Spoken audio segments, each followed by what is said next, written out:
Hello, everybody. Welcome to the Music Production Podcast. I'm your host, Brian Funk.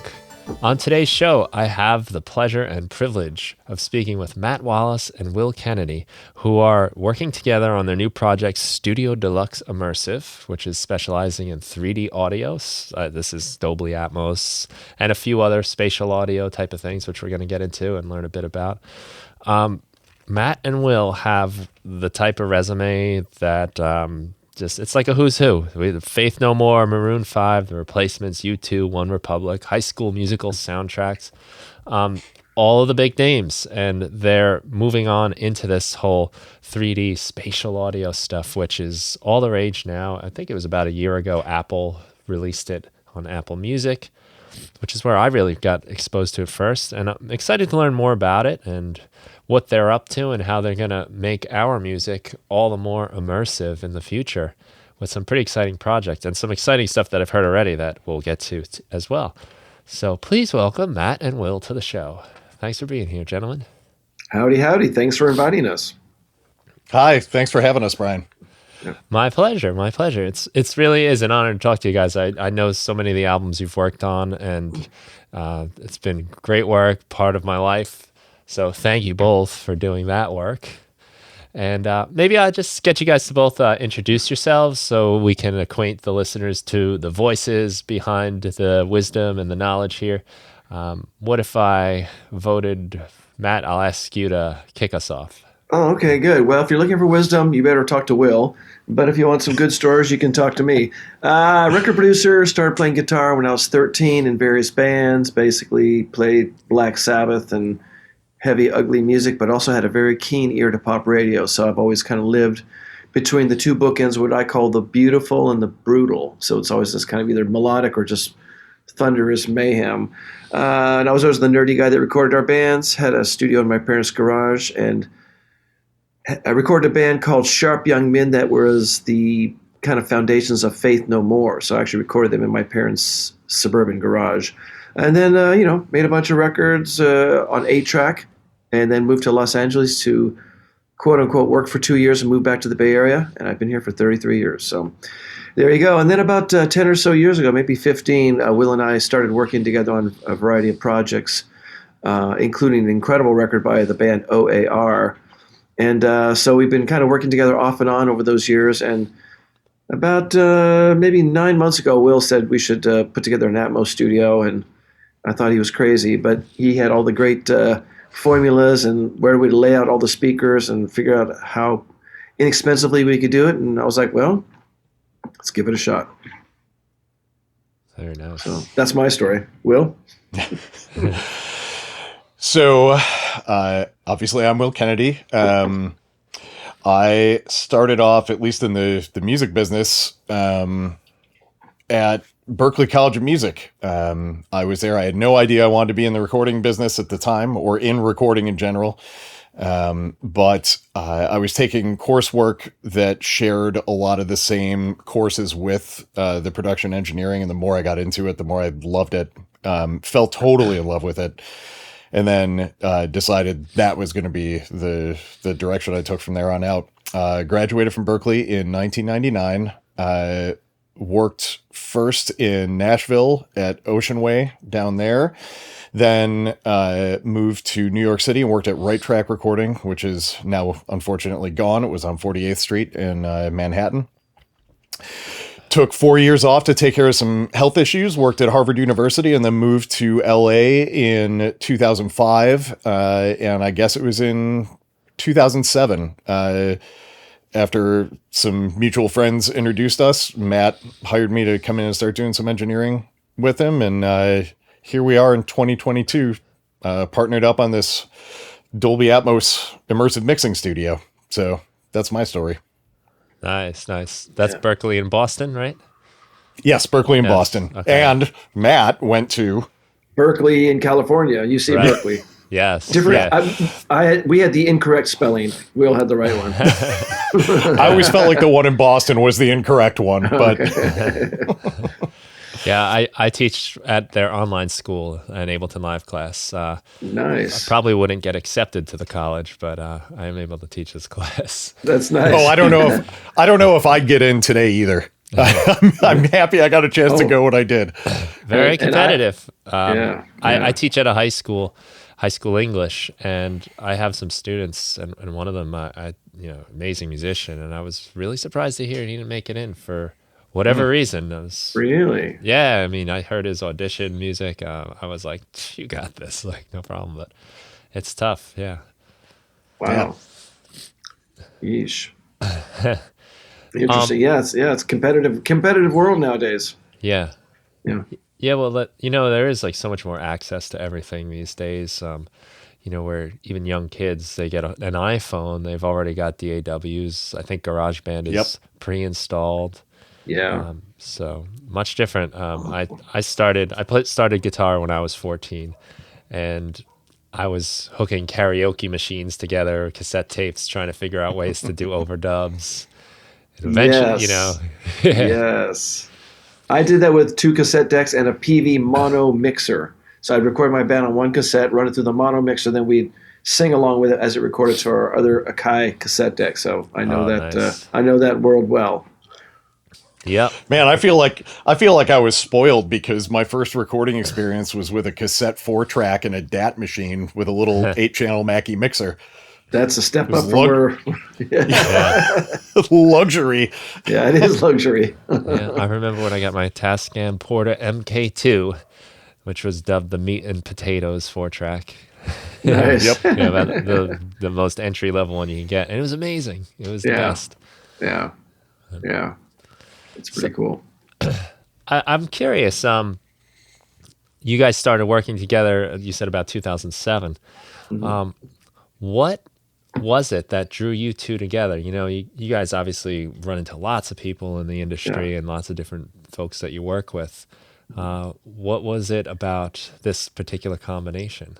Well, I'll give you the short answer. The short answer is the connector was a producer, engineer, mixer named Dave Bianco, who was a mutual friend of Will's and mine. Exceptionally talented guy, and Will can pick up the story from here. Yeah, so David hired me, or actually I was recommended to David when he was building a studio here in Los Angeles in North Hollywood that's still around. It's called Dave's Room. He needed someone to do wiring for it. And a mutual friend asked me if I'd be interested. I talked to David. I ended up doing it, and then it took us about a month to get the studio up and running. And then I had to go back to the East Coast to get married. When I came back to LA, David said, I need to get you a gig. And I said, David, that's not really your job, but thank you very much. And the next thing I know, I'm getting a phone call saying, hey, would you like to meet with this guy, Matt Wallace? He needs an engineer. And I said, of course. And so remember, Matt and I went to a restaurant called the Horseless Carriage, which we still go to on a regular basis. Which we call the Headless Horseman, but go on. The Headless Horseman. It's a diner at a Ford dealership in Van Nuys, California. And and California. Matt asked me a couple of questions, and he must have liked the answers to them because he hired me to come and start engineering with him. And for the first couple of, I guess, 2 or 3 projects, I was sort of the secondary engineer. I did, like vocal overdubs and editing and tuning and that kind of stuff. And then 6 months later, he said, hey, how do you feel about tracking drums? And I said, I feel great about it. And of course I was lying. I was scared out of my mind. But that was kind of the beginning for the two of us. And we've worked together on and off ever since. Yep. That traditional, sure, I could do that for you. And Yeah. I go figure out how to do it real fast. Fake it till you make it. Yep. That's cool. Because there's always, obviously there's, know-how, technique, and skill.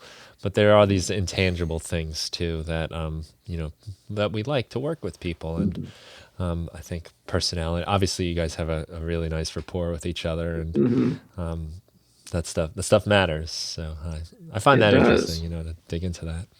Yep. Yeah, I think we're a really good combination because Will is very, very detail oriented, And if we have to hit certain numbers and when we're delivering mixes and things like that, or even when we were building our Atmos system, Will is the one who brought up the slide rule and the pocket calculator. And so he's much more detail-oriented person, which is really fantastic because I just don't have the patience, or I don't know if I've got ADD or something, but I don't have that kind of focus. And I tend to be Mr. kind of mix with your elbows and go for the vibe. So a nice way that we work is Will kind of sets it up, and it sounds like, oh, that sounds like a good mix. I mean, I almost, honestly, the truth of the matter is when I sit down at the console after Will's has been mixing, I honestly don't know what to do because I always feel like it already sounds really good. And I kind of feel like, well, I should just pretend like I'm doing something to say, hey, Will, I worked on it. But then I sit there for a while, and because I just kind of I'm intuitive, I just start moving stuff around and kind of trying different things, I end up, I think, just kind of giving it a little bit of extra, I think it's just energy or vibe or something. I'm not sure. Will can probably describe it better than I can. But I just think that we have a really good working rapport. And also, along with the technical, musical production, mixing stuff, we also have a really good communication rapport. And I have to say, we've known each other, worked for a long time, but we've never had like any kind of like, getting mad or yelling. We have differences of opinions, but I think we always look at as a problem as an external source, an external thing, and the two of us are going to try to go at it and figure it out instead of each other being the problem. And it's a really nice way of working. And we've worked a long time, and I don't think we've ever had like any kind of unpleasant argument or anything like that. We're just like, we just kind of go, okay, what do we do now? So it's really nice. I'm really fortunate. Right. Yeah. No. We've had rough patches for sure. Like any long-term relationship, Yeah. but I think that for both of us, the goal is always to do the best work. And if whatever the route is to getting there, that's what we both want to take. So if it means one of us stepping back or stepping forward or, whatever has to be done to do the best work, then we're both willing to do it. It's true. Yeah. Yeah. So some complementary skill sets, and then very much so. Very, very much so. Yeah, I think so. And yeah, it's really fortunate because I can't say that that's always been the case. Certainly for myself, and it's really difficult to find that right balance where whatever one guy is kind of maybe not as strong as in, or lacking or something that he can't do, the other guy can kind of jump in there. And I think Will and I are very complementary in that regard. It's a very symbiotic relationship. Yeah. And I think, thinking back to the beginning of us working together when, it was Matt was the producer and I was the engineer. And, this was a time when Matt was incredibly busy, was still kind of riding the back half of the success of the Maroon 5 record. So we were just turning over record after record after record. And Matt, I felt like Matt trusted me to make sure all the foundational stuff was in place. And then I would watch him come in, we'd record something, whatever, and then he'd come in and have this idea completely out of left field that I wouldn't even be thinking about because I was so attached to, okay, we got to get it right first. And Matt was able to come in with this creative thing that really stepped things up to the next level. And I feel like that relationship's evolved into this mixing partnership where, as Matt says, I might sit down if I'm the first one to work on something. I'm trying to dot all the I's and cross all the T's, but maybe because I'm putting so much energy into that, I'm not thinking as hard as I should about the okay, what kind of flourishes do we need to add to this? And Matt'll sit down and hear it from a different perspective and go, oh, let's do these couple of things. And sometimes he does a lot and sometimes it's a little, or vice versa. And I feel like whatever each of us does just lifts the mixes up to another level. Yeah, it's very good.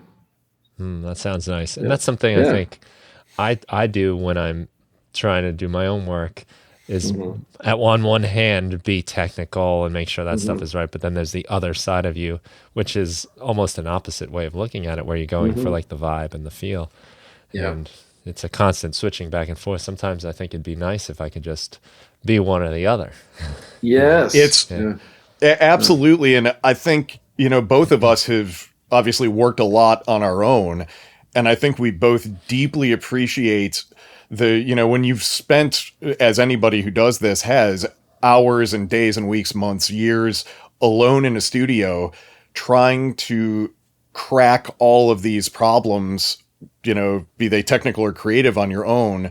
It's really nice to all of a sudden have someone that you can turn to and go, hey, what are you hearing here? What should we do differently? Because it's not coming to me right now. And probably the two of us working together are going to come up with that answer a lot faster than either one of us working separately. Absolutely. Yeah, that's nice. I like to hear that story. That's cool. It's always good to just find those people, where you fill in your spots. Yeah, exactly. Can I ask you guys to give us a bit of an understanding, kind of a background? I think this is a very confusing thing for a lot of people, the whole idea of immersive audio, of 3D audio. There's so many terms for it as well, and then there's different formats. How would you describe it to someone that's just coming into it, just learning? Okay, well, I guess I'll start with the simple version, and Will come in and correct all the You'll give us the vibe. misinformation that I'm going to spew here. In a very simple way, it's basically a Dolby Theater type setup initially that you put into a recording studio. And instead of having whatever they have, 30 or 50 or 60 speakers, we have 7 surrounding us at ear level, equidistant to the listening position, 2 subwoofers, one's bass management, one's for low frequency effect, and then we have 4 above us in a cloud. And so that's so it's basically spatial, that you're basically mixing in a dome. So, and you can position, and the difference between Atmos and say 5.1 is that 5.1, as I know, because I didn't work in it, but I think you can only either put it in the stereo field or in the 2 speakers behind you, but nowhere in between. Whereas with Atmos, in that dome, you can position the sound anywhere, and which is really fascinating. So it's just a really nice way to kind of make yourself immersed in the actual music. And they call it spatial audio, immersive audio, Dolby Atmos. But it's really fascinating. And I honestly, anyway, that's the description. I'll have my opinion about it in a minute, but Will can fill in some of the blanks there. Yeah, I mean, if you want the more technical description, it's called object-based mixing. So instead of just thinking about where, in 5.1, there were 3 speakers across the front, 2 behind you, and then a low frequency effects speaker. And you could move things kind of around this ring. As Matt said, with Atmos, you can move things in from the periphery of the room as well. So it really is a 3-dimensional thing. You can have something, if anyone's been to a Dolby Atmos movie theater and listen to sound effects that are flying, right past you, and that's what they're able to do. There's numbers being crunched that say, okay, in order to get this thing to sound like it's coming from this specific position, how much of it needs to come out of which speakers at what time. And it figures all that out instantaneously and creates the illusion that that's where the sound's coming from. And it's a whole new world, a whole new palette to work with. Yeah, absolutely. Yeah, I think speaking from someone who's been mixing in stereo for 40 years, one of the challenges with stereo, stereo, of course, we're very, very familiar with it. We're used to it because it sounds like it's coming from in front of us, like you see a band on a stage. And the challenges with stereo were that oftentimes you're trying to jam a tremendous amount of sound into a left and right speaker system. And that meant for many, many, many compromises. And a lot of times it meant that you had to use tremendous amounts of compression or hyper EQ things, or do this kind of mixing where you would kind of just fade up when you want to hear something. It's almost like spotlight mixing. You could kind of spotlight things. And with Atmos mixing, it's really very, very freeing up in that you actually have a much wider palette in which to spread the sound, which means that nothing's really fighting for attention anymore. It's really, really nice. And I was really dubious at first when I heard things like, it sounds more emotional. I was like, yeah, whatever. But I have to say, some of the mixes Will and I have done of songs that we're familiar with are in fact more emotional, because you can really hear the nuances. You can actually hear little more quieter aspects of musicianship and singing that was really lost in a very hyper compressed stereo field. Now you can actually hear like, oh my God, there's that voice, and that sounds a lot more melancholic than I remember this song sounding. It's really fascinating, I have to say. Yeah, there's a lot of, as Matt said, as we've sort of increased track count over the years, we've come to a place where we're recording way more stuff than we can reasonably fit at a high quality into 2 speakers. And on top of that, we also got, for, reasons we don't need to get into, we got competitive about how loud our mixes had to be. And all of that meant ever more processing in order to make things sound exciting and clear, and to make the creative point they had to make. And at a certain point, it's kind of too much. And I mean, I've been doing this for 20 years now, and I don't think I realized how far down that road we'd gone until we started doing these Atmos mixes. And all of a sudden I was like, I'm barely touching compressors. I'm using so much less EQ than I used to, but this sounds so much better. Why is that? And it's because we've sort of been given our space back to let these things breathe in. And, depending on how the original material was produced, that, it could have been produced to be in that hyper compressed, hyper EQ'd situation. And then we've got to try and recreate that in the Atmos world. But I want to say most of the stuff we've worked on so far, it's just been really freeing.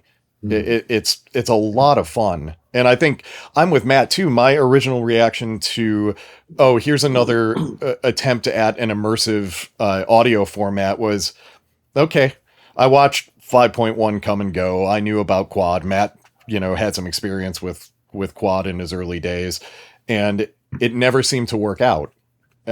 So I didn't know what was going to be different about this, but at a certain point when we started mixing, it suddenly clicked with me, and I was like, oh, this is what's possible.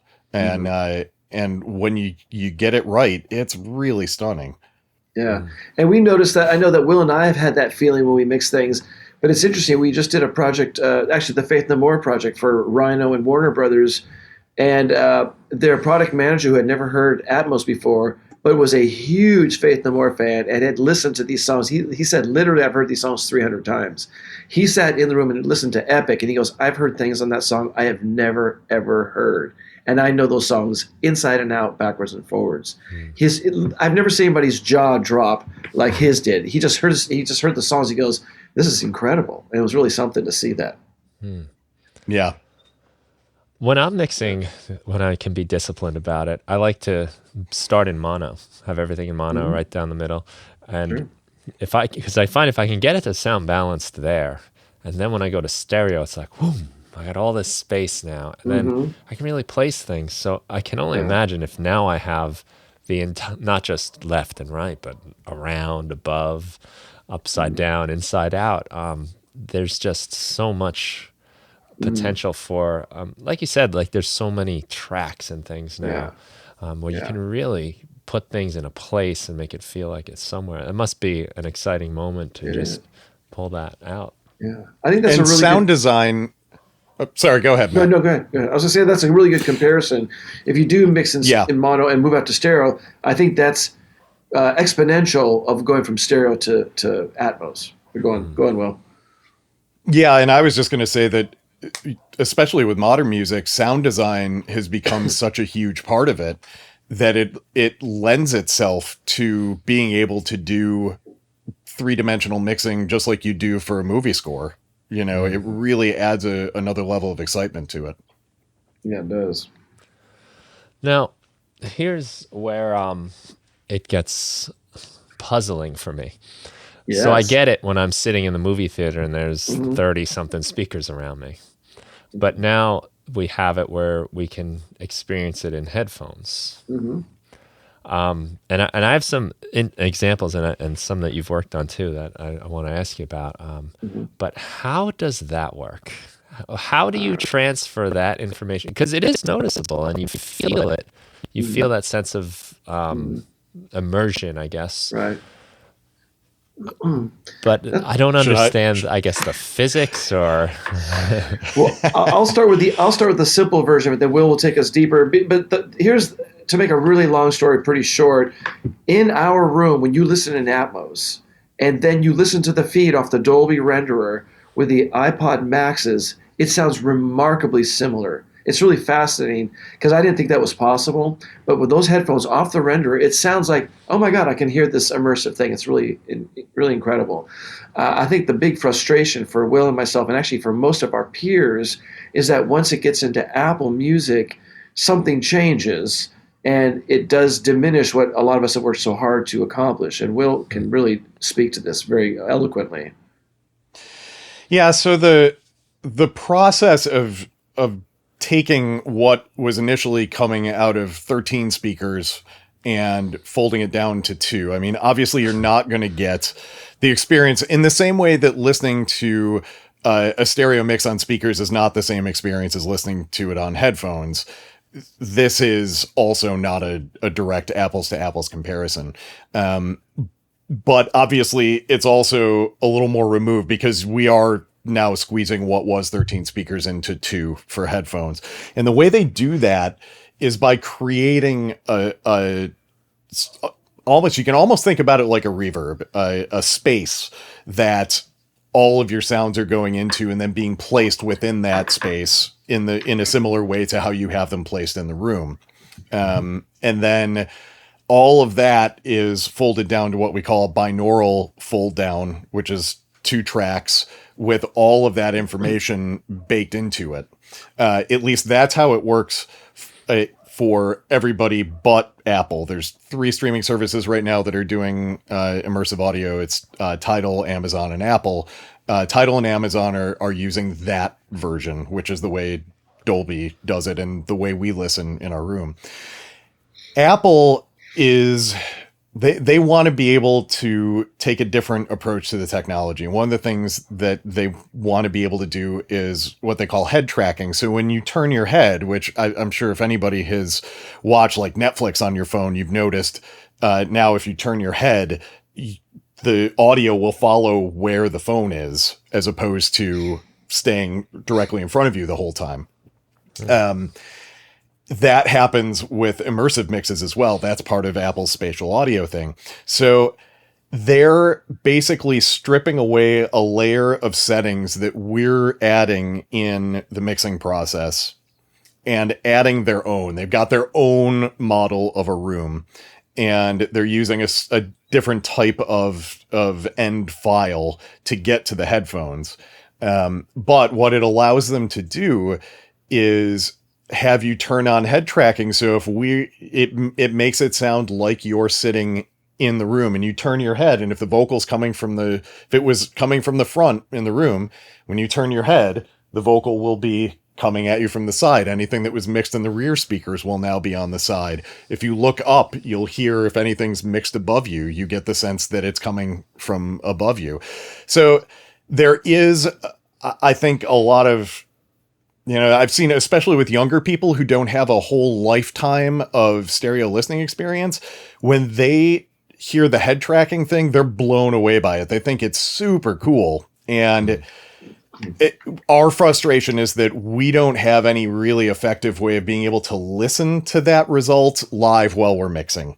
Right. So we have to, right now there's a drawn out process where we have to print a mix.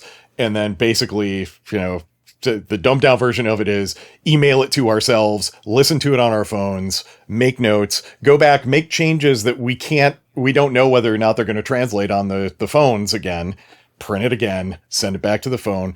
And that's a frustrating way to go. And as happens with stereo mixing, if you go out to your car and listen to something and go, oh, this doesn't sound the way it sounded in the studio. Which one are you going to adjust for?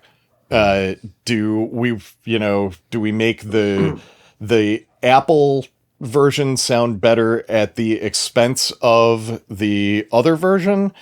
Or do we make the headphone version sound better at the expense of what it sounds like on the speakers?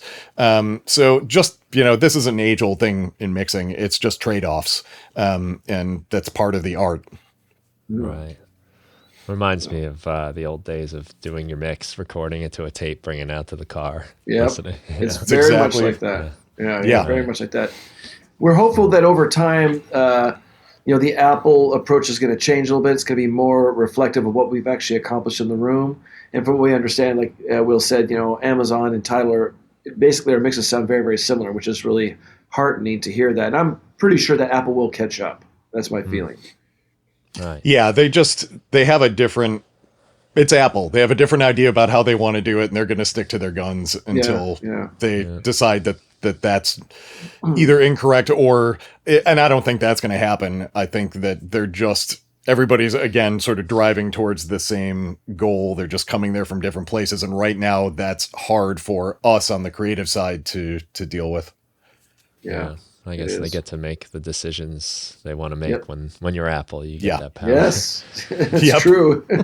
I've experienced that sensation in virtual reality games and video games when you turn your head and it's exactly right. Objects move, but not with music. And that sounds pretty exciting. Yeah. Well, I was just going to say, if you're listening on Spatial Audio and you have the current generation of AirPods, the cheapest ones, the Gen 3, AirPods Pro or AirPods Max, you can turn on head tracking if you're listening to a Spatial Audio, Dolby Atmos mix, and turn your head and you'll hear that happen. You'll have a 3-dimensional sort of view of what's going on in the 3-dimensional mix. I might have to upgrade. I have the version that does the Dolby Atmos, but not the head tracking. So, gotcha. It's pretty interesting. It is. Yep. I heard you guys worked on Love Shack by the B-52s, right? Yes, we did. So, all right. So now I've heard a few different mixes in the Dolby Atmos through Apple. And some of them have been amazing. Like What's Going On, Marvin Gaye was kind of what they rolled out. And I was like, wow, I'm in Marvin Gaye's world right now. There were other ones that I heard where I felt it kind of distorted the mix a little. Certain elements were like too far away or quiet. But when I heard Love Shack, I was in the party, it was probably the most satisfying one I've heard. And, I know thank you. it had because Love Shack has all the people in it. Yeah. And I always thought it was just the beginning. And maybe like in the middle where that's the whole time. The whole song. The whole song. And what I noticed, because I went back and forth to the other version they have, is certain elements, I think like you were saying, Will, like more compression, more harsher EQs. Whereas now I'm listening, and especially in the female vocals, there's so much articulation I'm noticing. And there's still the people in the distance that are clear, and the instruments are all in a spot. It was so nice on that track, I think, in particular, because so much of what that mix is going for in the first place is you're at this party and everyone's hanging out. Yeah. And, in the original mix, I guess I lost sight of all the fun in the background. And in this mix, it's not in the background as much. It's around you, and that sounds like almost the same thing, I guess. But what I'm trying to say is, it's like you're in the room, and all these people aren't in the background, but they are right with you. But the music is the thing that you're really hearing. Yes. It was just. I'm gonna have to tell people, that are listening, you got to hear that version of Love Shack, because everything from the details of especially like the vocals and the instruments, but the party atmosphere, that vibe is so much clearer in that version. Oh, really, thanks. Yeah, really appreciate your kind words. Will and I think, for better or for worse, Will and I are exceptionally diligent about some of these things. We have friends who we know that do a lot more mixing, and they tend to do quicker work just by virtue of the fact that Universal's trying to play catch up and get a lot of product out there. And I think the one thing that Will and I have always agreed on, and Will voiced it very clearly, which is, first of all, do no harm. So anything we work on, we don't want to ruin what their initial intentions were.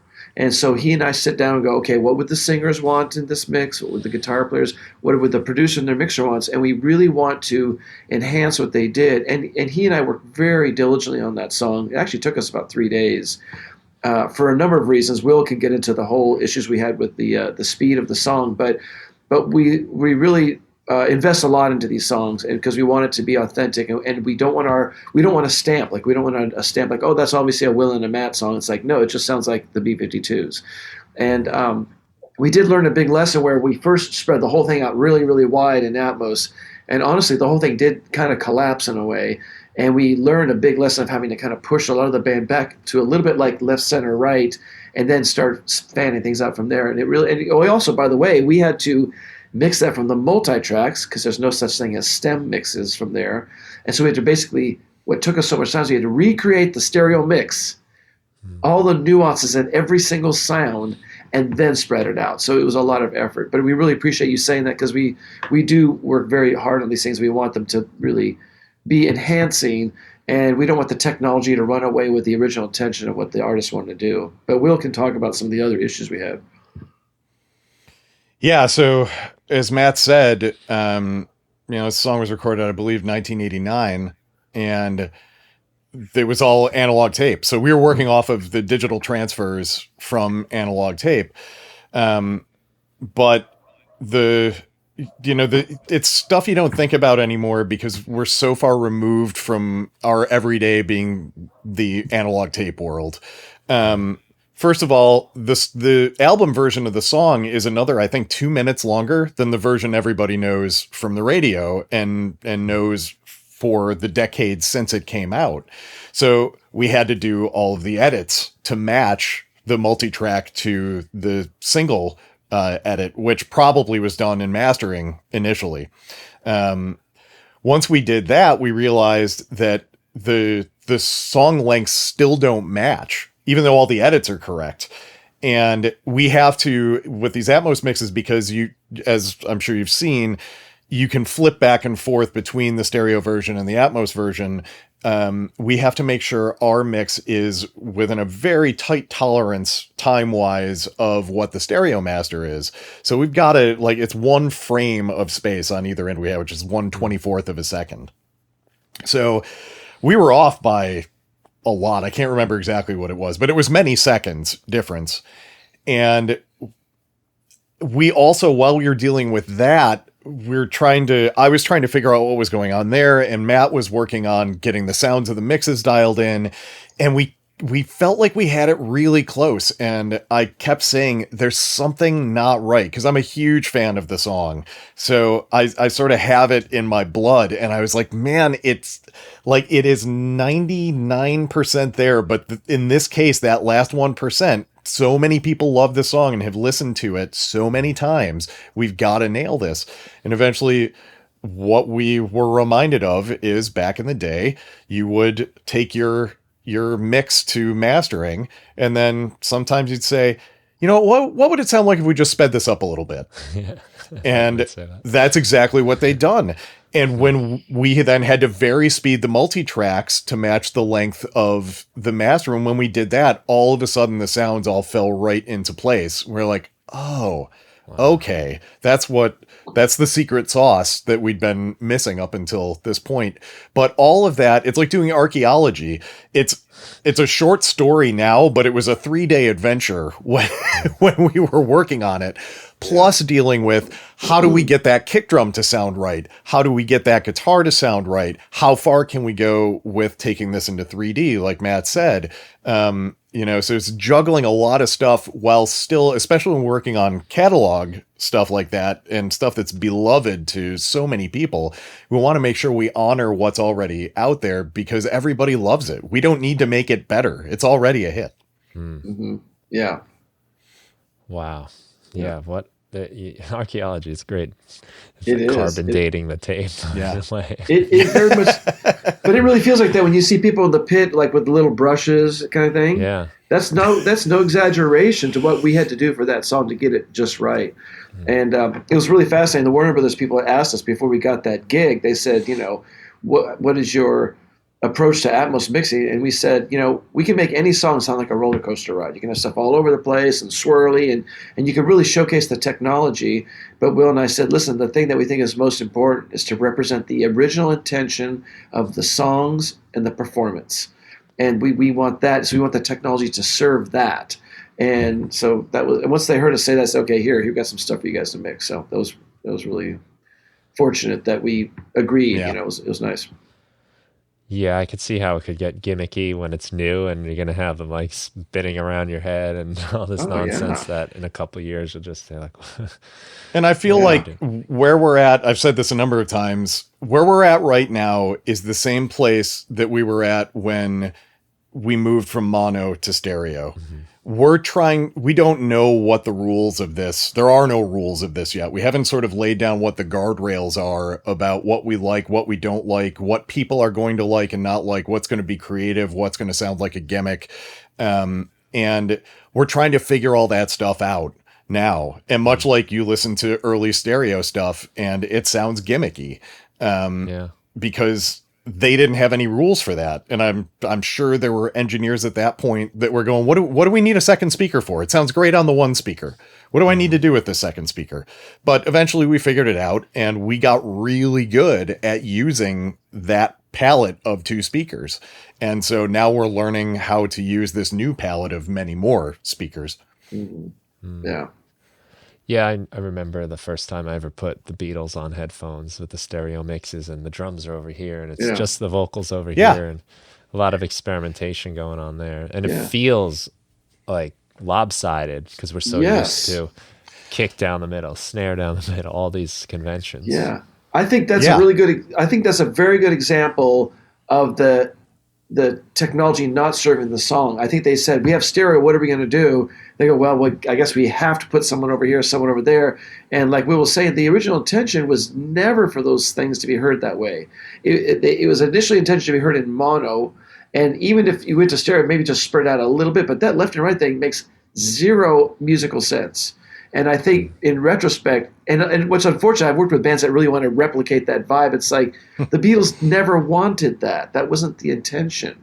Yeah. It was supposed to be monaural, It is kind of fun if you unplug one speaker though, and then you can just hear Paul all by himself. Oh yeah, no, it's really great over here. Yeah, it's really great if you want to hear things, and it's really fascinating. But I don't think the Beatles ever thought that you'd hear the bass by itself over here, and then the guitars over there. They were like, "What? That's not how we heard. That's not how they heard it in the studio when they made it. It was all out of one speaker, and they mixed it so they go there. That sounds like our band, And I would even argue that mono sounds closer to watching a band play live than the way they mix those things left and right, because you never see a band and there's the drums over here and the vocals over there live ever. It just doesn't happen.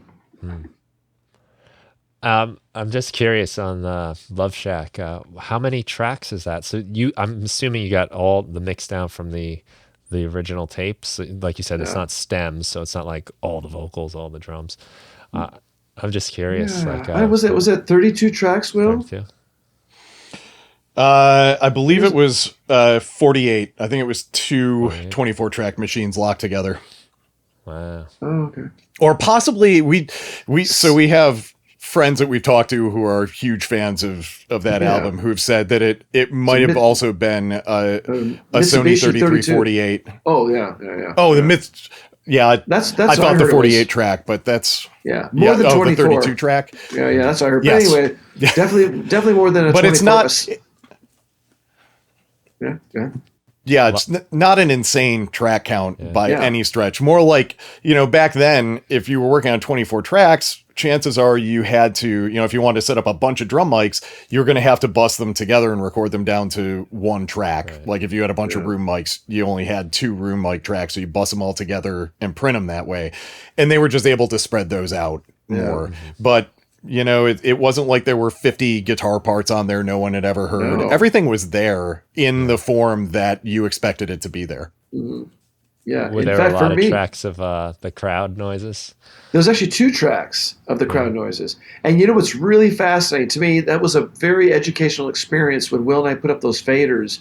And if you listen to either one of those vocal tracks of just the crowd by itself, the entire band never, ever lets up from 100%.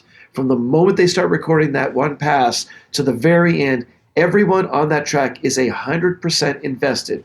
You don't hear anybody kind of taking a break or laying back. It's like it's all there, and it's really fascinating. And that's one of the things that I really noticed in mixing some of this Atmos stuff, and also working on, going back onto the archaeology of when you find these like multi-tracks of like Zeppelin or whatever. When you hear these things that are really great songs and recordings, it's really, for me, the biggest change of anything, or the biggest, most noticeable thing isn't the technology. It's the investment of the singers. When you hear a singer 100% in, you're like, I don't care what you put around them instrumentally, I'm in. And the B-52s, I mean, they are 100% in. There is no doubt that they believe that it's Love Shack, it's B-52s, and it is the party to be at. It's really fascinating to check that out.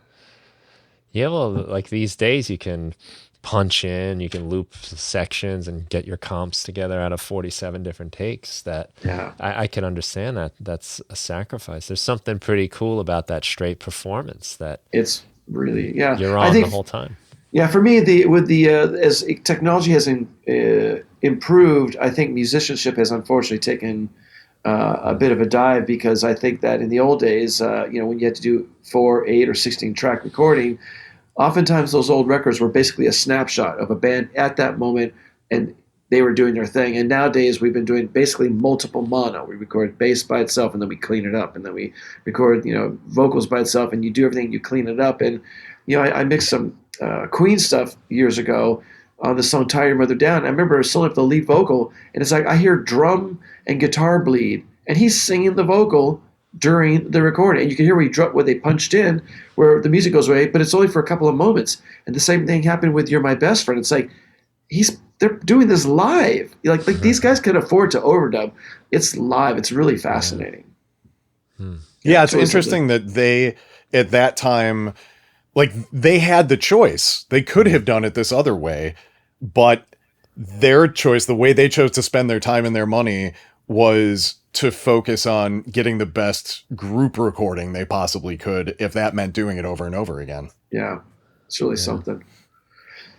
Something that's something to me that's something that's really similar to me in that approach, where people kind of just commit to what they're doing, is the band Coldplay. We've got some of these multi-track masters, and it's really fascinating. I've listened to some of the songs, maybe not the most recent stuff, but even as recent as like 8-10 years ago.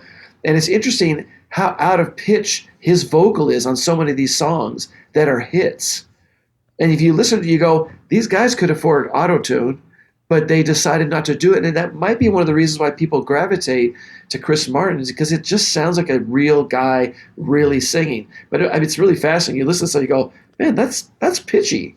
But in the whole overall track and the vibe of the song, and people just go, I love it. You know what I mean? It's really, I think if more artists trusted their instincts and trusted their audience, I think the audience could be much more forgiving. And I think there's where some of the real kind of humanity comes through, is when you really hear people reaching for notes, or there's something about that. I think that's really essential to great music. I think a lot of the emotion is found there.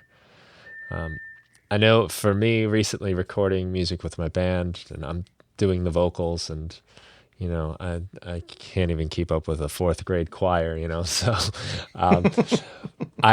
my tendency is to hide behind a lot of that stuff, the effects, all of the overdubs and all that. But as we were listening back to stuff, and with a lot of the support of the other guys in the band, they were saying, but make that dry, and my distance from the performance too got me a little more comfortable with the problems in the voice, because they would say, like, no, you sound like more pissed when you sing it that way, even though it's not as right, it's not as correct. We feel it more. I connect with it more. It's very hard to get there where you're because I think especially voice is just personal. I can't blame my guitar strings. I can't blame the amp. It's just you're emotionally attached to that instrument, and I do think that if you can let it loose a little bit, I think you'll probably get more of an audience. Because I do this with singers all the time. We sing it through, and they do nice performances. Then I'll say, hey, what made you write this song? And it's interesting when they start talking about why they wrote the song. The next couple takes are usually much better because they've kind of gotten to the emotional space. And then after that, I'll say things like, hey, listen, we got it. Now just go ahead and have fun. I don't care if you get the lyrics right or even the melody right. Just blast it out there. And then as a final thing, I tell people to either drink a little bit or smoke some pot or something and I say, listen, I don't care if you get any notes right. Just deliver something. And that's really where, for me, the real, true, great stuff comes is after asking them what the song's about, after saying, we've already got a take, don't worry about it. And, I say take liberties, just do your thing. And then also get a little bit loose because it's really, all we're doing is really peddling emotions. Like if you could connect your brain or your heart to all your listeners and just get it out there, they'd go, I get it. But because we can't do that, we sing songs, we dance, we sculpt, we paint to convey emotional content. And all we really want is to hear the humanity of another person singing a similar story to ours on the other side of the speakers. And when you hear a voice break or you can feel that like they're in the moment, you go like, oh my God, I've been at that place. And that to me is really what it's about. And I think that technology is really nice and auto-tuning is nice and putting things in time is really nice, but it really can absolutely get in the way of greatness because great records are not perfect records by a long stretch. And that applies to the performances and also the mixing, all that stuff. Like, perfect mixes, it's like, no, sometimes they have to have a little something out there. You're like, what the hell? But it works, And I think as humans, it's hard for us to kind of let go of that. I don't sound good. And we don't like our own voices anyway. So that's already a big, big hurdle. But if you can really trust and be in the moment, you're gonna really connect with people in ways that it's substantial and noticeable. Yeah, and it's interesting then coming back to the immersive stuff, when we pull up some of these older songs, you have to be careful. Like they were, in a lot of ways, they were using the fact that the vocal might be a little hidden by the rest of the instruments as a way to cover some stuff creatively, but it feels really good. It's not like, oh, well, we can just go tune that now and it'll be fine. What they did was necessary to deliver the emotion they were trying to deliver. And now that we can spread the instruments all out, we can leave the vocal naked in its own speaker, but that's really disconcerting. So it's a balancing act of how do we make this sound more immersive, but how do we, again, do justice to the mix that was serving the performance in the first place. Yep. Yep. Yeah, I really get in a sense of this, the dichotomy you guys have together with the vibe and the technical side. Mm-hmm. And it's because they're both really important considerations. Absolutely. Yeah. And they complement each other well. Mm-hmm. I had a producer by the name of Bill Small on the podcast a while back, and he said something very similar to what you said about asking about the story of the song to get you in there to thinking about it. And the advice he gave that stuck with me so well is like, sing the story, sing the meaning, not the notes. Mm-hmm. And that really opened something up for me where it was. Because we are, as you said, we're getting at the emotion. We're trying to connect. And sometimes when you're singing, you're just hitting notes. And to me, that is like the hardest thing in the world anyway. Mm-hmm. Because at least my guitar is frets. The voice is just a continuum. But that way of thinking was just really powerful. And I like that. That's exactly what you're doing when you're producing vocalists, is even if you're kind of fibbing to them a little bit. Yeah, we already got it. Now just have some fun. Yeah. To put them in that. Yeah, for sure. Place. Yeah. Getting people out of their heads is one of the most important parts of the job. It's why I think in this day and age of so many people self-producing things, it's hard to lose sight of the fact that that's a huge job of production, is to be able to have that separation between you and the performance. So like the number of times I have been engineering a vocal next to Matt and watched him, immediately explain to a vocalist who thought they'd made some terrible mistake, no, that was amazing, we're keeping it. We'll do another one so you can feel better about it, but we're keeping that because I felt something. Yeah. Like, that was something that stuck with me from that point forward through the rest of my career about I'm trying to stay focused as a producer, not on the perfection, like Matt said, but on the feeling that I get when someone delivers a line of a vocal. And that's really, really hard to do when you're both the judge, you're the performer, the judge, and the jury. Yep. Yeah, my guitar teacher pointed that out to us on a number of occasions. Like we always love to bring him a song, like, show us how to play this. And he'd play the tape and rewind it, play the tape, rewind it, and figure it out and like instantly. But he would always say, like, you hear that? You hear that noise? You hear that finger squeak? He's like, that's a mistake. Because he's also a record producer in the more traditional sense, not like what I call myself, you know? Like, he was working with the artist to build the songs and all that. Right. And he's like, that's the excitement. They were psyched when they played that note. And they kept that in there. They could have easily redone that and washed away the emotion. But it's there because it's powerful. Similar thing. I always appreciated that in the music when I can hear it. I have a friend who has always said that in its most basic definition, music is communication, and communication is never perfect. And that to me is that's why, like, we can polish all this stuff, and sometimes that's the intention of what we're doing, and we're trying to deliver that emotion of perfection, but so much of the time it's those little moments, that guitar squeak, that slightly out of tune vocal note, the key on the keyboard you didn't mean to hit there, that really ends up, whether intentionally or not, delivering the feeling that you want to convey. Yep. That's true. Let me ask you about the Faith No More stuff you're working on. And I love the way you put it, Matt, because it's made me feel like so much better about, my own abilities. Coming from you, is you said you wanted to repair some of the damage you did on these, I would say, objectively amazing records that, have stood the test of time. But you guys are going back to do some work on that. Yeah. Well, I mean, I had problems with the Real Thing, which was their big record, which had the song Epic on. I had problems with that basically after mastering. After I mastered the thing, I was in LA and I drove home and I listened to it on my little cassette car stereo and listened to my home stereo. And I just thought it sounded horrible. I thought it sounded by far too thin and way too compressed. And Will knows the story, but I ended up talking to my mom about getting into real estate after that because I just felt like I'd kind of ruined a record. And I felt it was really bad.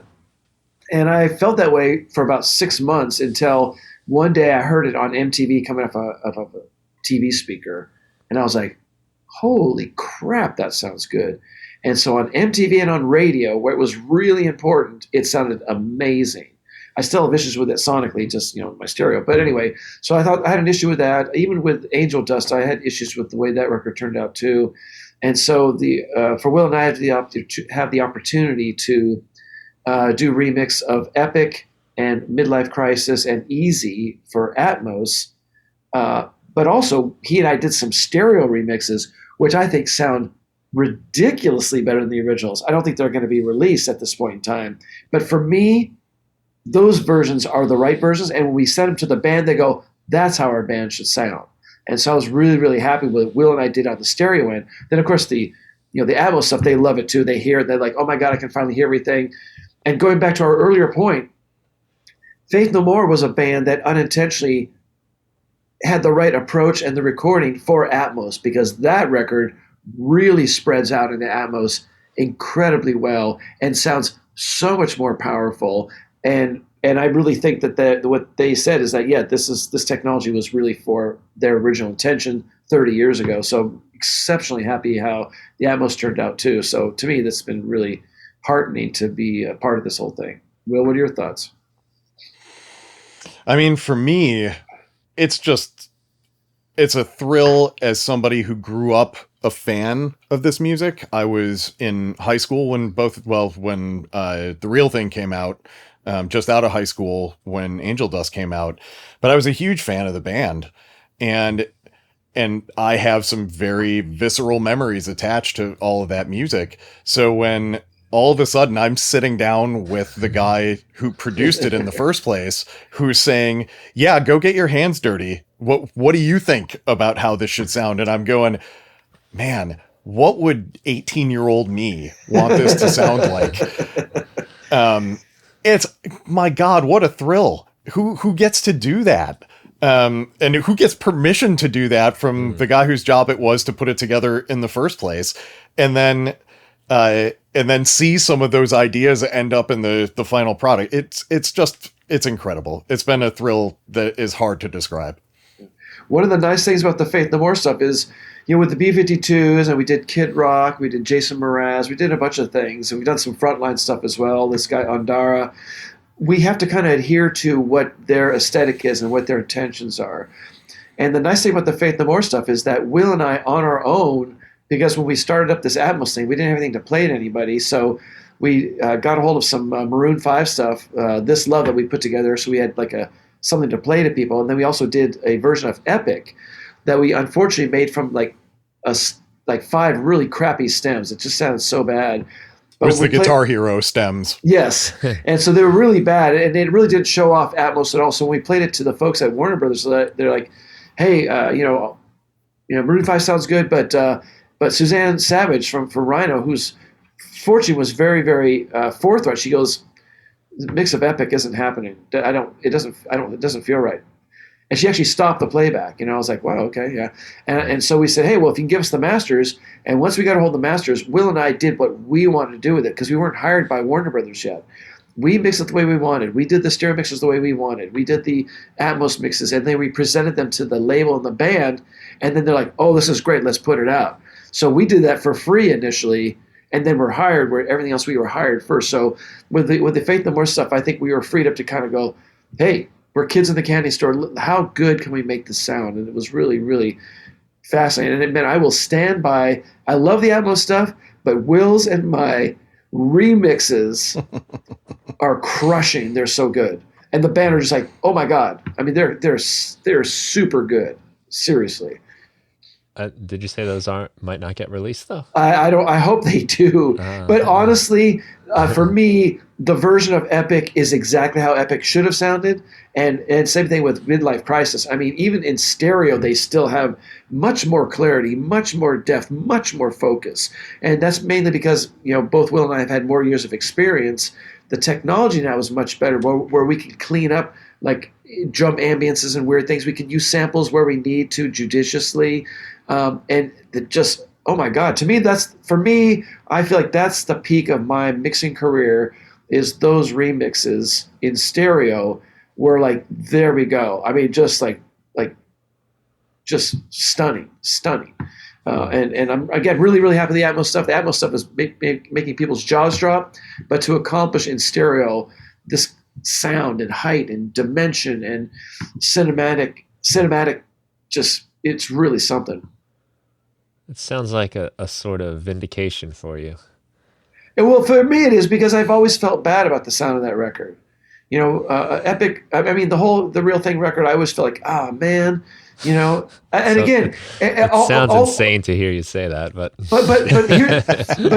to qualify that, this is exactly similar to what you say as a singer. Oh man, my singing, blah, blah, blah. Me as a mixer producer, I'm like, oh man, that thing sucked. Everyone else is like, it sounds amazing, and it worked, and it captured a vibe, and it was part of the zeitgeist of that time, and it really broke open a lot of doors. There was no such thing as rap metal on the radio. Warner Brothers at the time was like, hey, we love this record, it won't go down radio because nobody plays rap metal. Well, there it is. It happened. And so for me personally, it's like, oh my God, yeah, I would have done so much better. But again, it worked. It sounded amazing on MTV. It sounded amazing on the radio. And so that part was great. Just for me now, it's like, now I can play it and listen and go, that's really good, for me anyway. Yeah, the cool thing is that the immersive mixes are based off of those stereo mixes. Yes. So yes. All of the sort of extra heft and dimension we were able to give the stereo mixes then plays out even further when you can split it out into an immersive situation. And it's just a really powerful experience. Yeah. And I know, Matt said to me multiple times while we were mixing this, because obviously growing up with this stuff, I'm attached to it as a fan. And it was hard for me to divorce what we were doing from being a fan of what it sounded like before, and always wanting to kind of steer a little bit back in that direction. And Matt just constantly going, nope, we're doing this for ourselves. We're not, this is going to be, unlike other Atmos mixes we've done, which are trying to replicate in a lot of ways the stereo experience. We don't have anybody to be beholden to here. So let's just go nuts. And Matt wanted to do everything he'd ever dreamed of in the, sonically. So we did. And I think it took a little bit of lobbying on his part to get me on board with that, just because I had to step out of my fan zone and get to a place where I was like, oh, okay, well, if I'm not listening to it, trying to relive an experience from my childhood, then yeah, this sounds cool. If I'm willing to listen to this old song from a new perspective, this is really powerful. And I'm really proud of what we did as well. Yeah. And that was a really good point. I'd forgotten that you and I had done the stereo mixes first. And that's what did in fact inform the Atmos stuff. And so that was really almost a necessary approach to take, similar to the B-52s, where we rebuilt the stereo mix and then we went to Atmos, and we did that with Faith No More, which I'd completely forgotten about that. Yeah. Yeah. But I definitely did push it. I was more ready to not kowtow to the past and, not be beholden to it. And I was the one who's ready to knock over all the tables and chairs and let's see what we could do. And I understand your point, Will, because you were a fan of it and you heard it very differently than I did. But I always thought we could do this better. And now, because we were doing it just for us, it's like, we're going to do whatever the hell we want.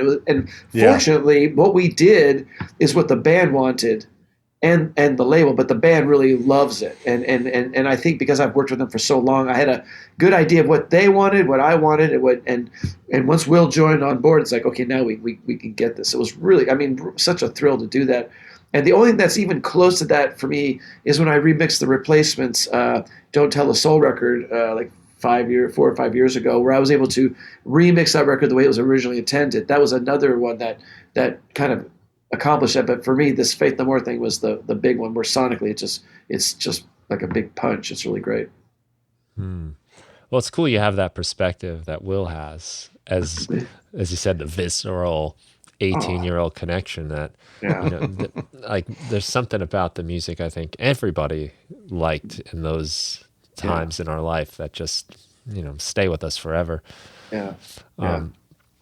To have that perspective. But it is also a bit like that demoitis thing we get sometimes when we record a track, and we just get used to the way the demo sounds, and it's almost impossible to reproduce because we just get attached to it in its imperfections and well, you're right. Problems. You're absolutely right, and that demoitis is part of it. Is part of it is a sonic thing. We want to improve the sonics, but what a lot of people sometimes overlook is that sometimes that original performance is the right performance. Yeah. And if you could somehow capture it in a multi-track, and you can still take that lead vocal and put it on a Pro Tools and build around it, that'd be great. But that's when you're not thinking about the song, you're like, oh, I just got to write these lyrics, and you just blast it out there. And you're like, and you're all it is emotion, and it's not technically proficient, and you're not hitting the right notes, but it's just emotion. That's why people like demos, because it's just a moment. That's a moment of inception, the genesis of that feeling. There it is. And sonically it can be sketchy, but it's really hard to beat those moments sometimes, because that's the moment the artist is actually getting in touch with those emotions, and it's just finally being birthed, and here it comes out, like there it is, and you can't birth it again. You can try to recreate it, but you're never going to get that impetus, that vibration that comes out. That's just so stunning. Yeah, I saw an interview with Neil Young, and he was talking about how he doesn't let the band like completely learn the song. He lets them to a point, but any further than that, and it's too much of a performance. It's a recreation, and it's not the actual thing it was supposed to be. Yeah, and Clint Eastwood does that when he's directing. Oh, he does the same thing, where he gets them, like, they get kind of an idea, and then he's like, we're rolling. It's like, what? And then boom. And I think that that's really important because it's really easy to overthink things. And it's also really easy to want to make a perfect or a proficient recording as opposed to, oh, how does this thing go? Yeah, all right, okay, great. All right, let's take it. Oh, we already got it. We already recorded it. Like, what? And Will knows that when we've worked on 24 track, I'm always so super eager to hit record, even when it's a practice run through, because oftentimes that's such a good vibe right there, is capturing that, Mm-hmm. And I think it's that moment of just when the band starts to learn it and they get it, that's the best they'll ever be. And after that, you're just recreating that thing. Right. Yeah, it's a fine little plateau in there. Yeah, it was a great lesson early on in recording with Matt when and unbeknownst to me, he had worked with some engineers in the past that just took, for his taste, way too long to get sounds and dial things in. And I never saw myself as that guy, but Matt took that game up to another level for me, where he was just like, I'd be like pulling the drum sounds together, like, all right, Matt, what do you think? He's like, sounds like drums, let's go. Like, okay, but I might want to do a couple of things. Nope, band's ready, record. Like, well, because, all right. But that I know it's really frustrating for engineers. It's absolutely, and I understand that. But I think as a producer, if you can sit back, and sometimes you're just sitting in the room and you're taking the temperature, and you can hear people kind of like gurgling and murmuring, and I can start feeling like, okay, band's getting ready to kind of like it's going to happen. And sometimes the technical end isn't quite ready.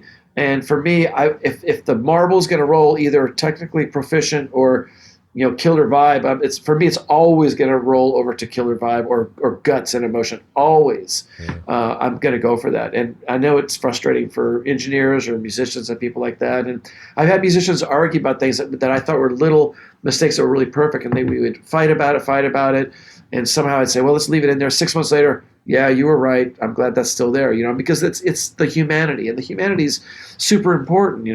For me anyway, it's got to feel like it's real, like it's genuine, like you can smell the band behind the speakers, like there it is. It's got to feel like it's a real thing that's happening in that moment. You don't want to miss it. Yeah, and I think I was lucky that while I certainly wasn't like, I didn't understand how far you could take it, I felt the same way. I was like, all of the equipment is a means to an end, and the end is a great recording of a great performance.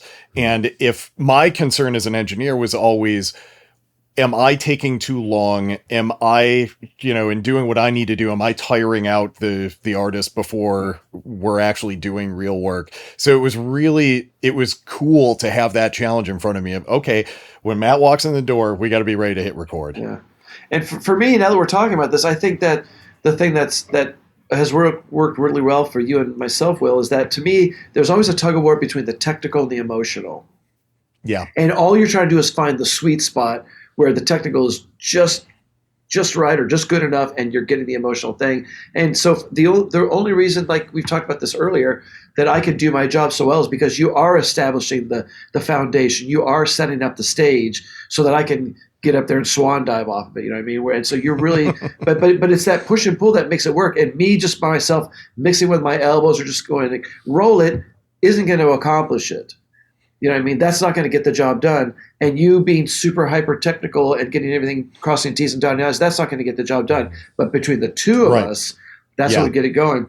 One of the stories that sticks with me is we did this band OAR, and they had a song called Shattered. That was their biggest selling song. It was on the radio, like AAA. It did really, really well.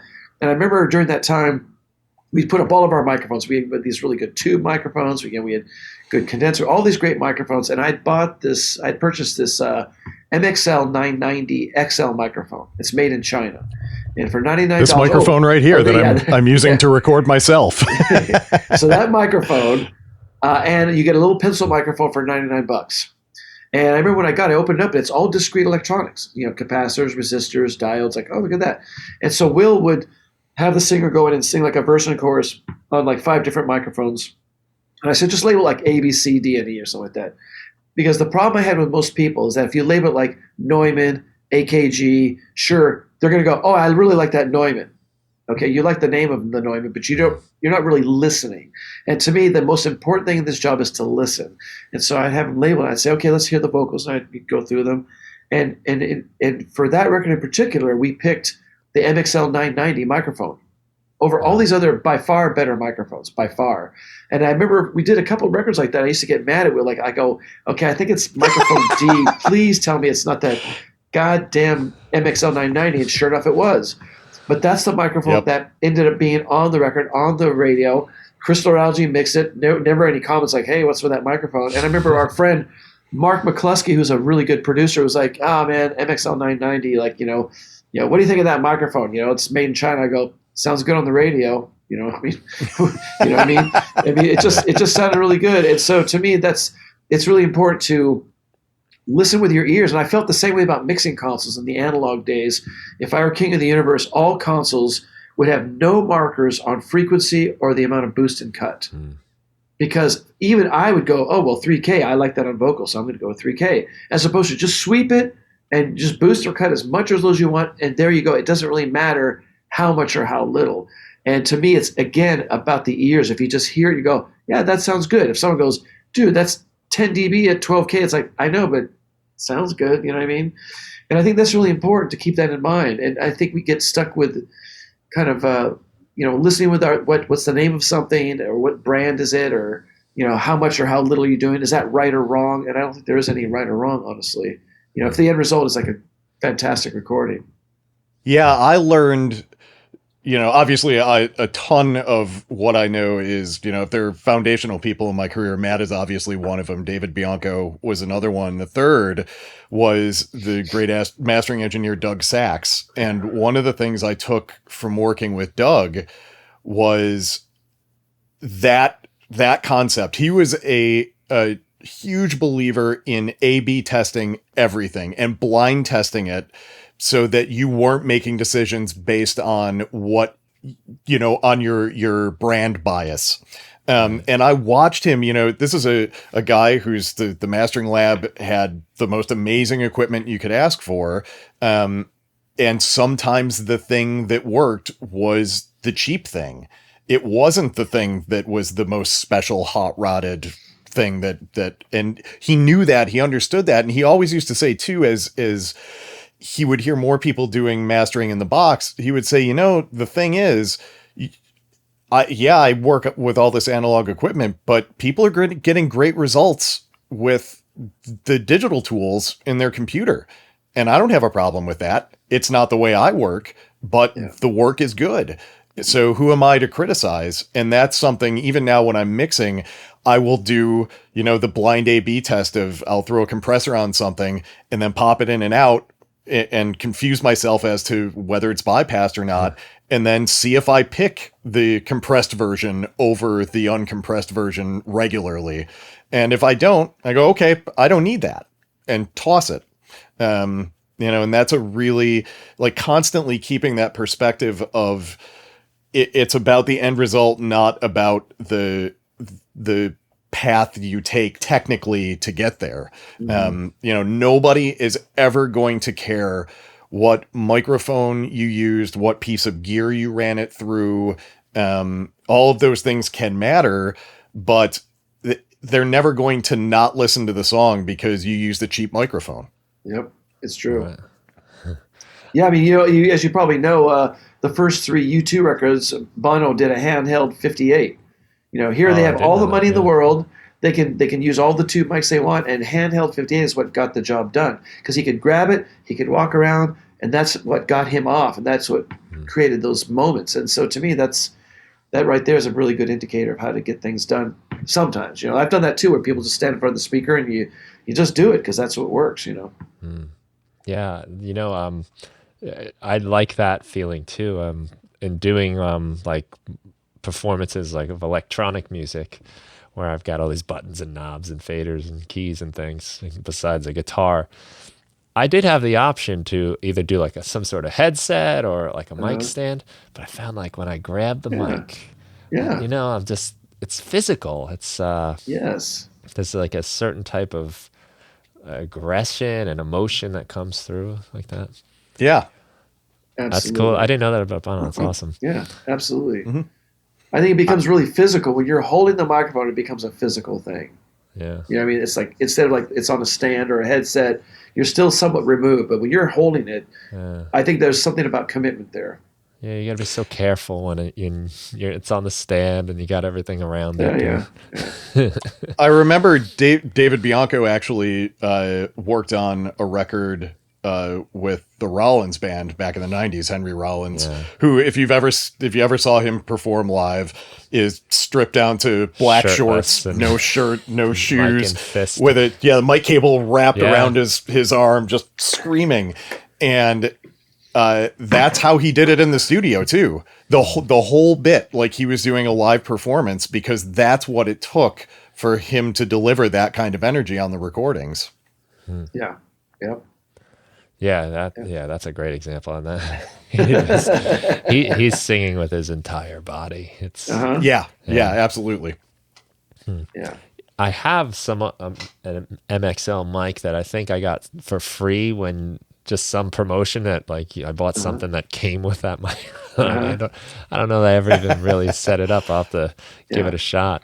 Yeah, if it's the little pencil one, the little pencil one that came with the MXL 990 is pretty sketchy, but the 990 is a large diaphragm, discrete electronic microphone, and it's almost like pre-EQ'd for mixing. It just sits in the track really well because it doesn't have a lot of extension, on the low end and stuff like that. Anyway, just for whatever reason, it worked on a number of records. So yeah, it didn't. And to be fair, it didn't always win the shootout, but when it was the right thing, it was clearly the right thing. Yeah. I have a couple of cheap microphones that I find work really well in context. Yeah. So when you have a lot of more technically nicer microphones or just more expensive ones, sometimes everything sounds the same, and then you throw in something that's kind of a little rough around the edges, and it has almost like another texture. Sits in the mix in a different way. Yeah, I think microphones similar to guitars, like sometimes smaller guitars, acoustic guitars, sit in the mix better because they don't have a lot of frequency, so they actually fit in a nice little pocket. And the same thing applies to like lesser expensive microphones because they're not covering all the frequencies. They kind of just, it's a little more focused. It's like, oh, there it goes, fits right in the mix. And it's really important to think about that. Not everything has to be big or full. Some things aren't that way. This is making me again think about sort of the contrast between, because this is how we all think about, we've got this pre-EQ'd microphone. It's pre-EQ'd for stereo. But now with immersive, that's a whole different ballgame. Like we're almost having to relearn what our baseline is for all this stuff. Right. If you're going to produce something for immersive, do you want the microphone to be pre-EQ'd? Do you want to do all the, I certainly have, if you tell me, okay, we're recording a band, in my head, I'm already going, okay, I'm probably going to want to EQ it this way so I can make this kind of space. And it's all thinking about, I'm trying to create room for the rest of the instruments to do their thing. And then they're going to have a very specific spot. And now we're not necessarily going to be married to that anymore. And it's, to me, it's a really interesting thing to see. Will we continue to follow these patterns, or will we decide we don't need that anymore? We'll shed that and do something else instead. That's a good point. I wasn't even thinking about that because I think you're right that with stereo, we have been working within certain limitations. And now with Atmos, if we wanted to have a full frequency vocal microphone and the vocal with all the full chest and everything inherent in it, we can actually put it in its own speaker. So actually, I think you're right. That's a really good point. I hadn't thought about that. We don't have to carve things anymore. Now it's just like, let's just let the sound be sound, and not have to squish it into a little tiny box. Good point. Yeah, because I guess you're working with all these recordings that were originally designed for stereo and recorded with that in mind. I wonder if that might start to change the way the approach from the very beginning is. We're in a space right now where most of what we're doing on the immersive side is repurposing music that was produced for stereo in the same way that those stereo Beatles records were repurposed from mono. The intention wasn't for this to be heard, for any of this stuff to be heard in an immersive space. And we're doing what we can to make it impressive in that space. But what's really going to be interesting is when we start working on records that are produced specifically for this format, and stereo is the secondary thing. And who knows, how long that's going to be, but at some point, and I know there are people out there who are already thinking about it that way. It's just going to be a really interesting journey, I think. Yeah. Yep.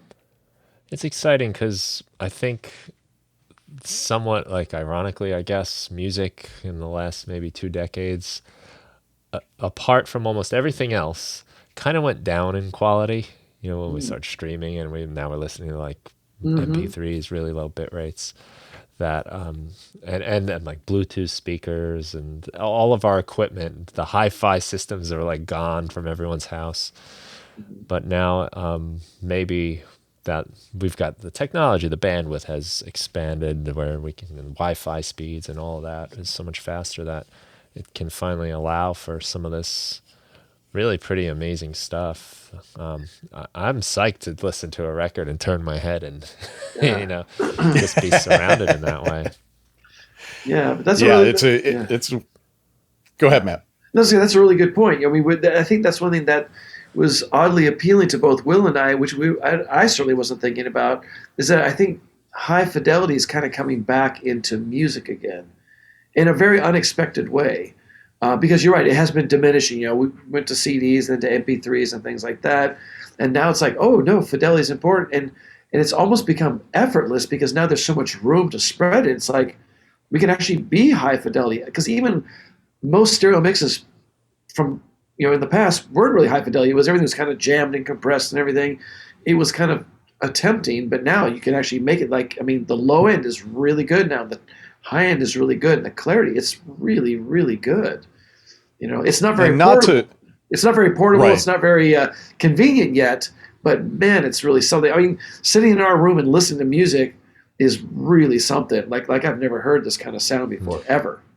And everybody that we have brought in who's had their first experience listening to immersive audio in that room, there's a moment where they turn around in the chair and look at us and their jaw's just on the floor. Yeah. And they'll say, I don't know how I'm ever going to go back to listening to stereo again. And honestly, I think we kind of feel that way too. Yeah. We're still doing projects in stereo, but we really have to, I at least have to unplug from, okay, I was a kid in a candy store and now I've got to go back to doing a little bit more of the coal mining work on the stereo side. And I love it, but now I know there's this other thing out there and I want to keep playing over there instead of going back to the thing that I've been doing for a long time.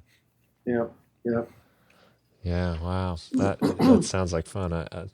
I'd like to have that experience myself, just to get a taste of that. It's really something. Anytime you're in LA. Yeah. Come on by.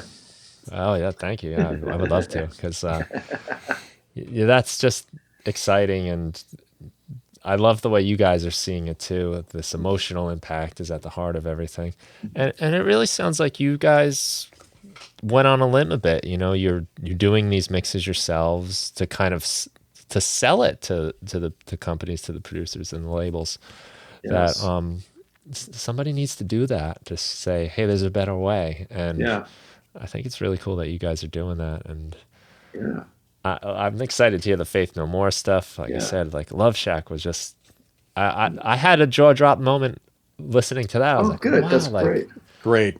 That's really great. The party atmosphere of this song is so apparent now. Thanks. I have to say, it's really, go ahead. It's really, I'm going to say, it's really lovely to hear you say that, because, Will and I spent like 3 or 4 months kind of planning and building the system. Then we spent a lot of time learning how to use it. Then we did a lot of mixing for free to kind of generate interest and all that effort, and put in considerable money along with time to make this thing happen. And so to hear you say that you really like the way that turned out is really great, because that's what makes me happy. It's like, oh, thank goodness it worked.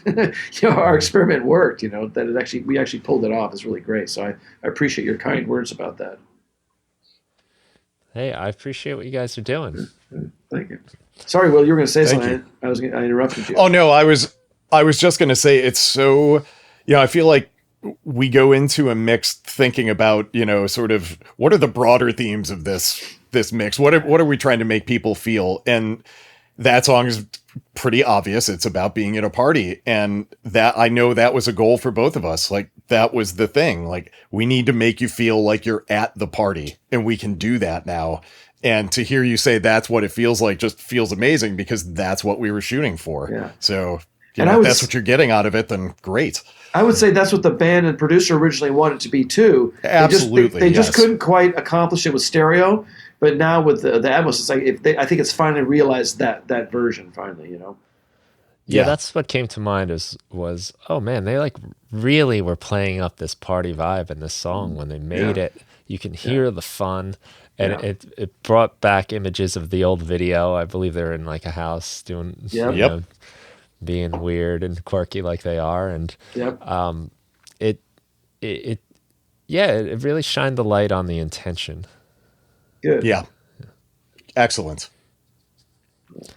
So I know I've kept you guys longer than I said I would. It's just been so fun talking to you. Oh, yeah, it is fun. Yeah, you have any more questions? Well, yeah, sure, if you like. I guess I was thinking a bit about like the tools. Now you guys have obviously, you know, the studio set up. Do you see this reaching kind of the everyday producer, the home producers?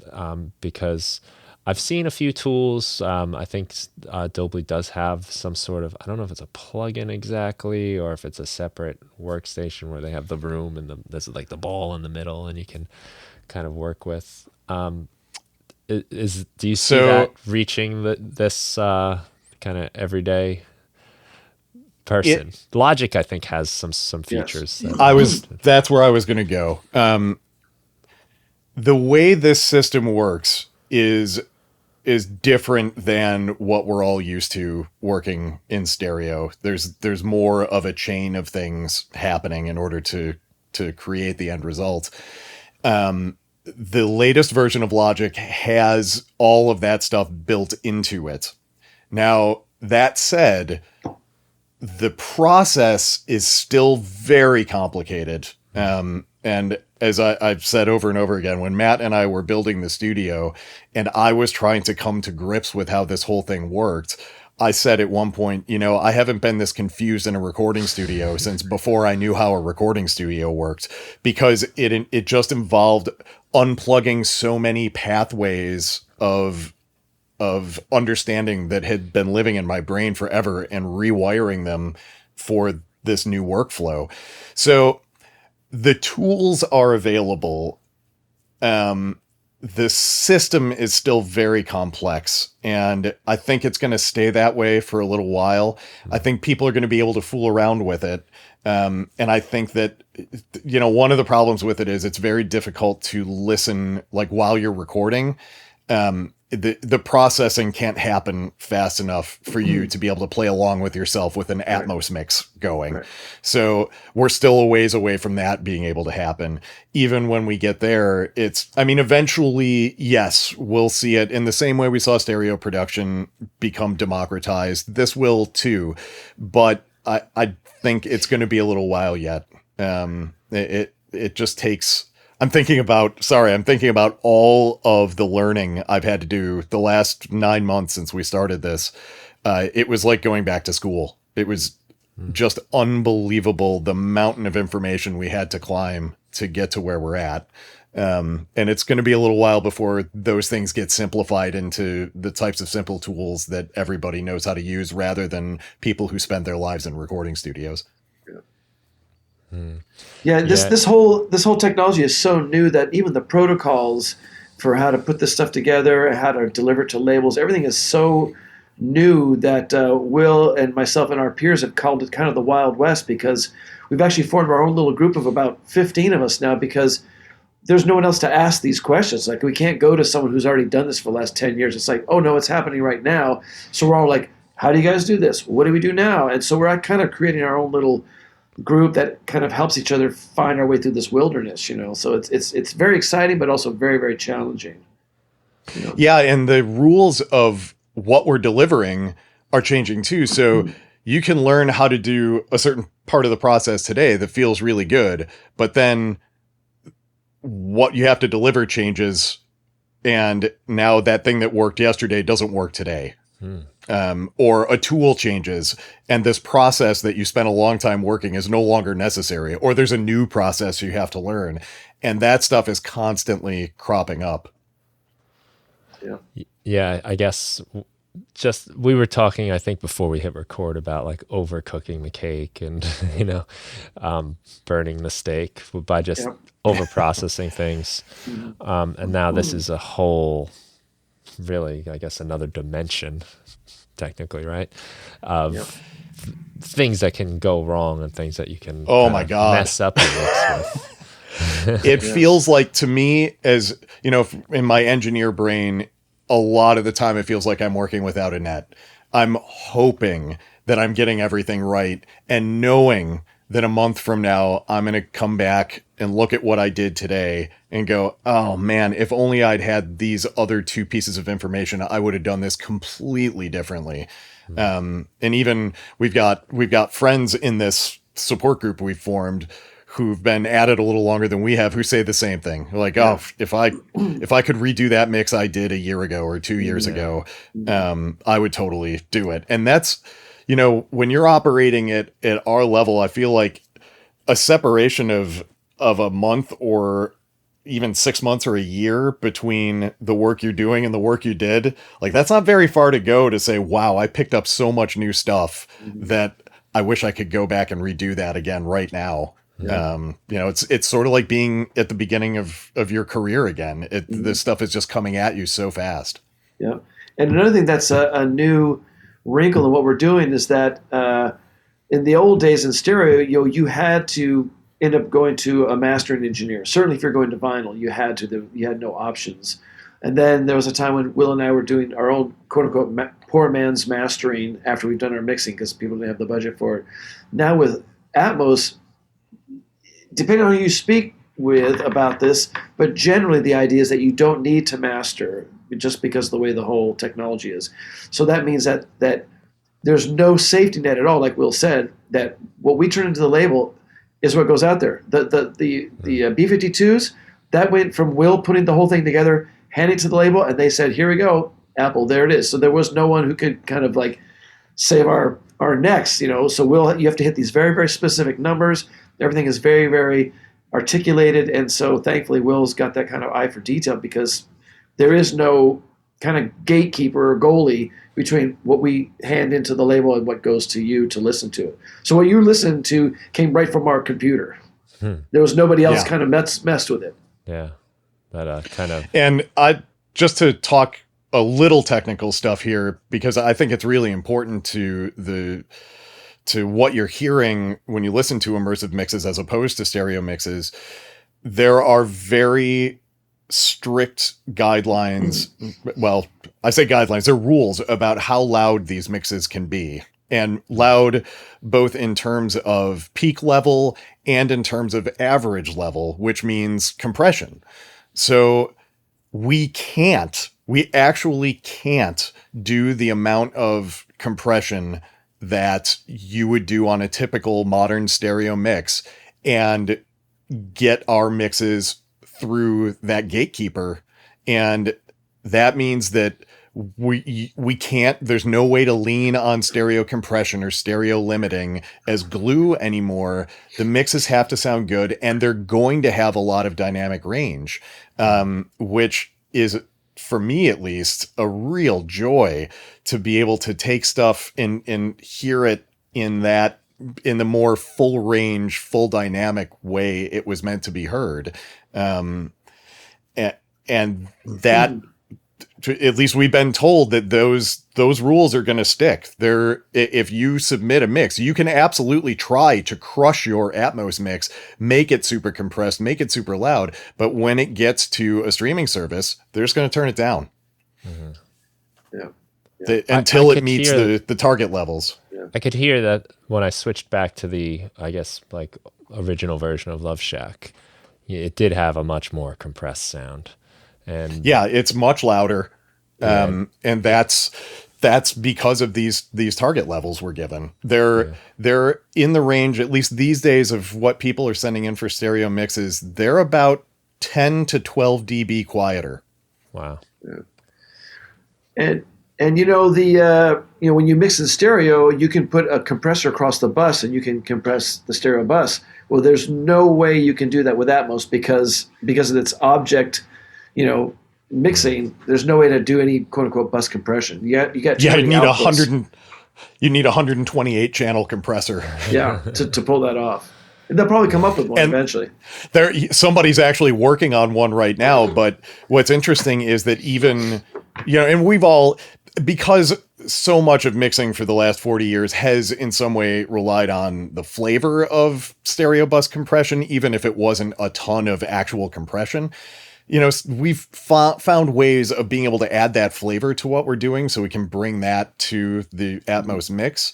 Yeah. But as soon as we do it, we have to be very careful about how much bus compression we add in, because the line of do we have the right ratio of peak to average level switches so quickly once you've compressed an entire mix.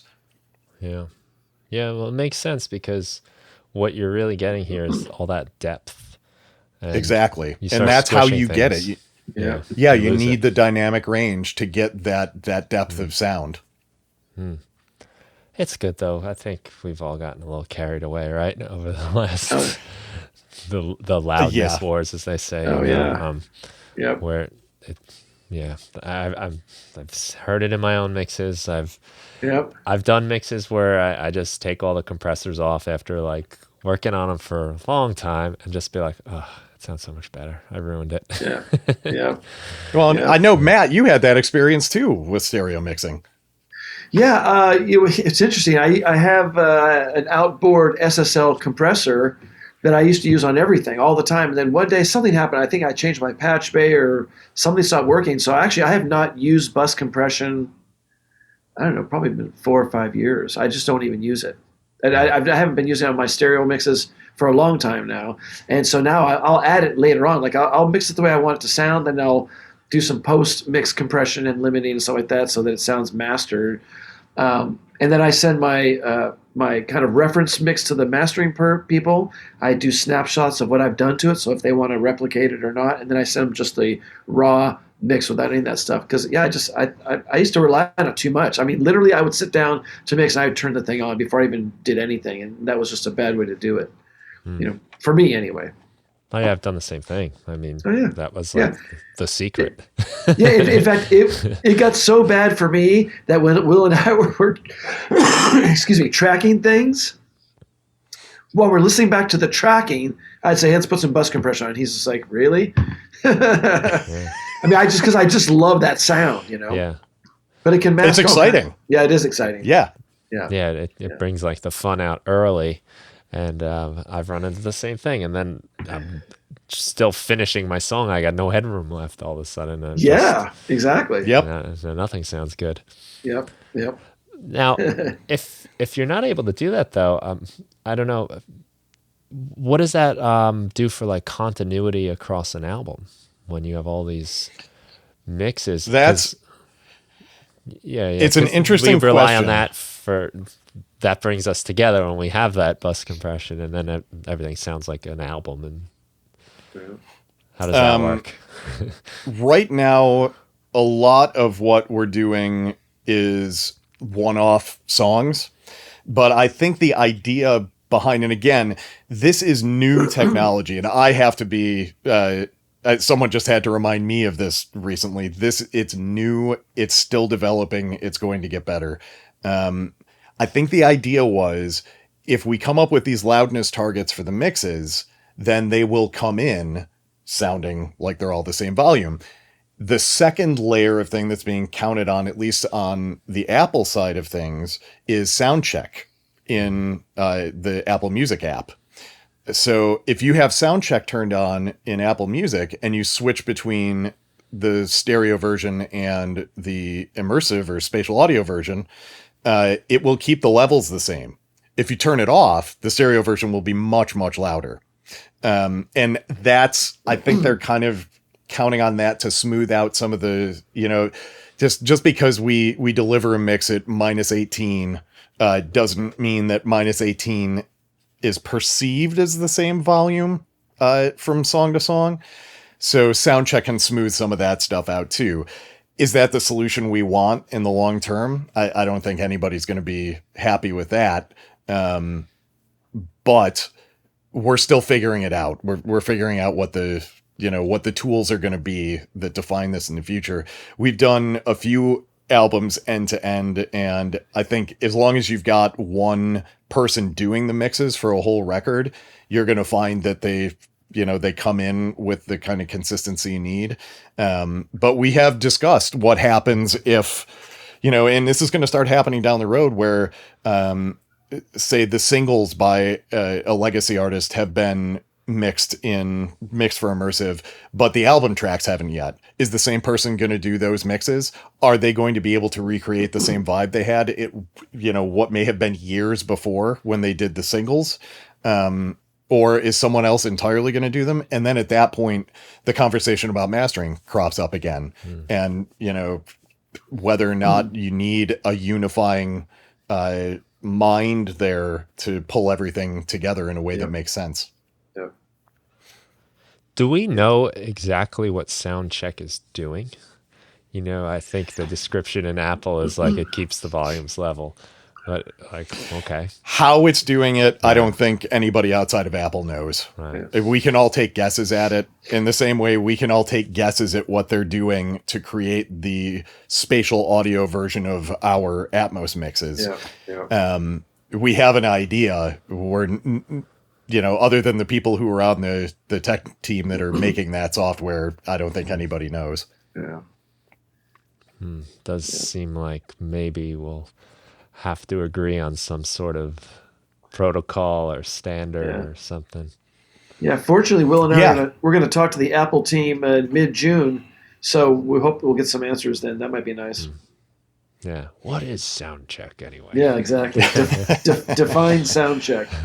We have some questions from our friends here.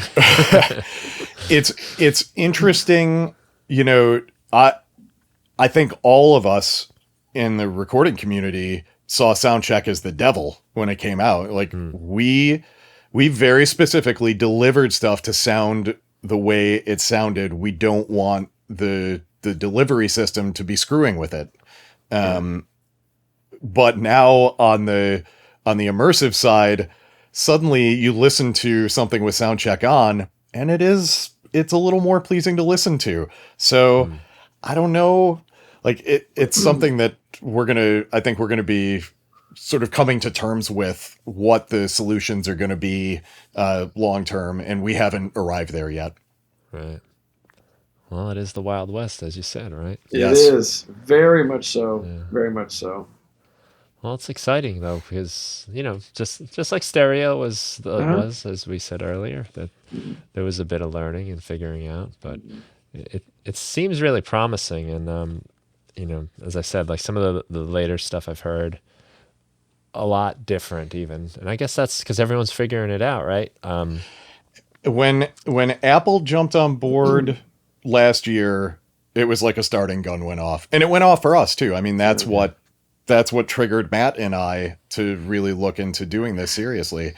And now you've got a lot of people who have been doing mixing for a long time, jumping into this world, and we're all trading notes about, okay, how do you approach this situation? What do you do over here? And sort of starting to coalesce around these new ideas of how to mix, how to use this thing in a way that makes sense. Yeah. But it's really exciting. I will say that for me, the end result is just the fact that things sound surprisingly more emotional. Certain tracks just sound more emotional in Atmos. And if you had told me that 2 years ago, I would say you're full of crap. I was like, there's no way that technology is going to make it better like that. I didn't believe it until we did some stuff, and you go, wow, I can really hear the nuances in like tender background vocals or little moments where you can kind of really hear like, oh, wow, this is really something.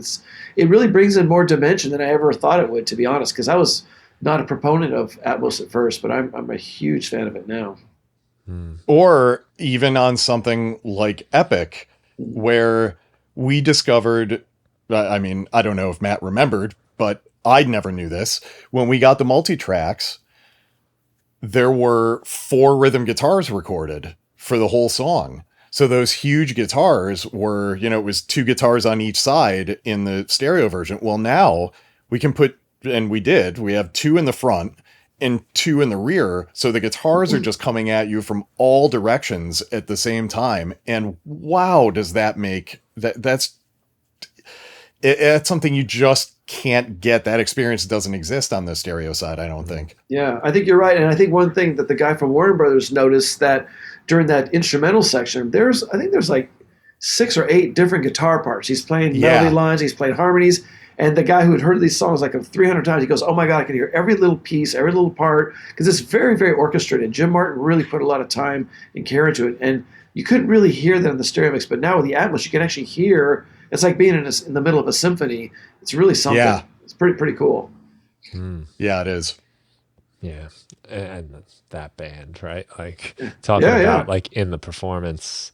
And that must just be incredible. I'm sure it will for you to hear like the vocals like that. And, everything. Yeah, they're incredible. Oh, of course. Yeah. Incredible.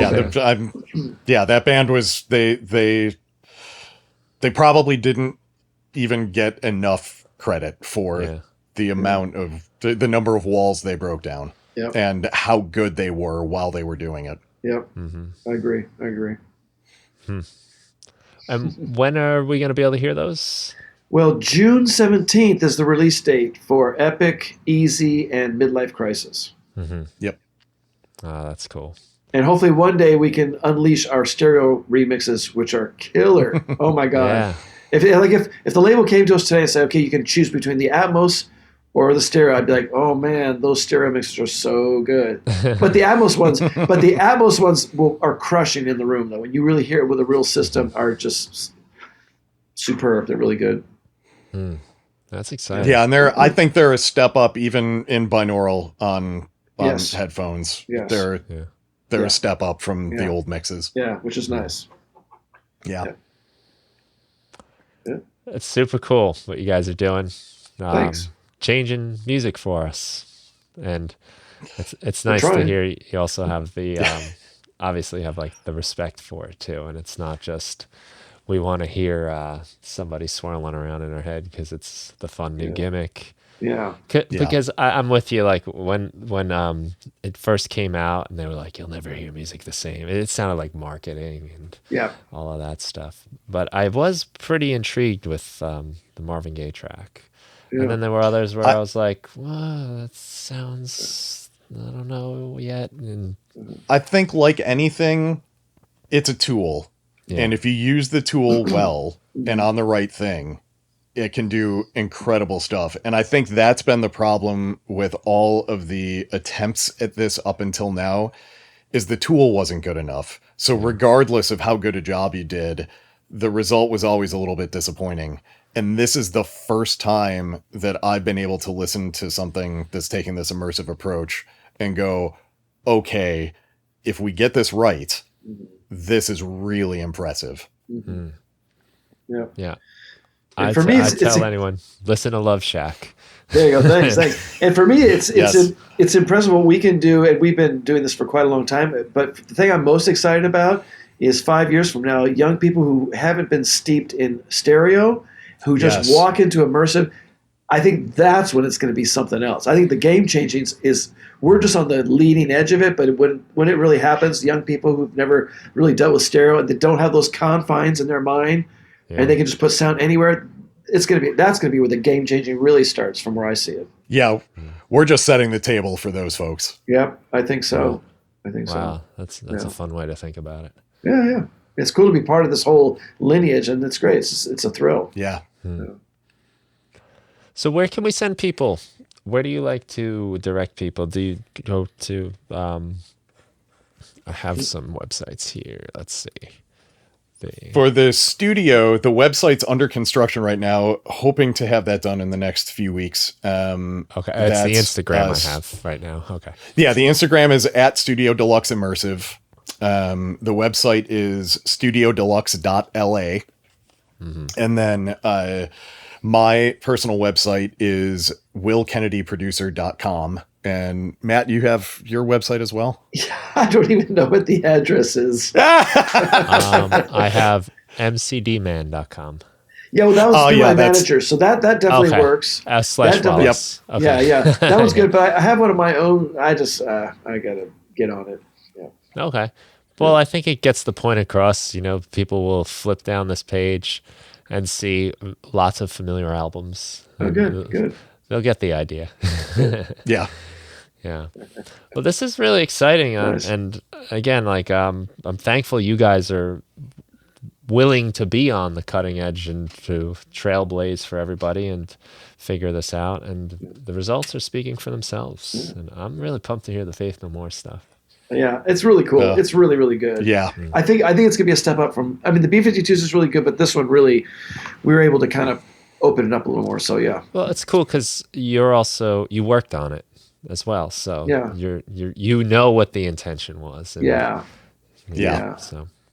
I could push I think we could push the envelope a little bit more with Faith No More, and we didn't want to do anything that would be not appropriate for other artists we worked on. But Faith No More was like, mainly because we started doing it. We did it for on our own anyway. So we're like, nobody's paying us. We're gonna do whatever the heck we want. Then it just happened to dovetail into what everybody else liked. So it was really good. Yeah. That's a cool way to work. Just do your thing, and then it's especially cool when people pick up on it. Yeah, I think it was just a passion project for Will and I. And also, honestly, the truth of the matter is that because Will and I were so passionate about it, the label saw that, and they're like, okay, well, maybe we should consider releasing these things. And then the band got on board, and then it just kind of happened, that's a first for me to kind of generate that kind of enthusiasm and momentum, and then have someone say, let's put this out. It's like, oh, that's I've never had that before, so that was really nice. Yeah. It feels really good. Yeah, It's not really the way good. the old system works. No, it isn't. It was really nice. It was just really self-directed by Will and I. And we were just like two kids in a sandbox just having a blast. Just like, we'll do this and that. It was just really, really fun. And we didn't expect anything from it. We just did it out of pure passion. So it was really nice. Yeah. The best work comes out of that. Yeah, that's good. Well, thank you both so much. Thank you too, man, Brian. Really appreciate you. Yeah, thanks for inviting us. It's really cool. Have a great night, guys. Take care.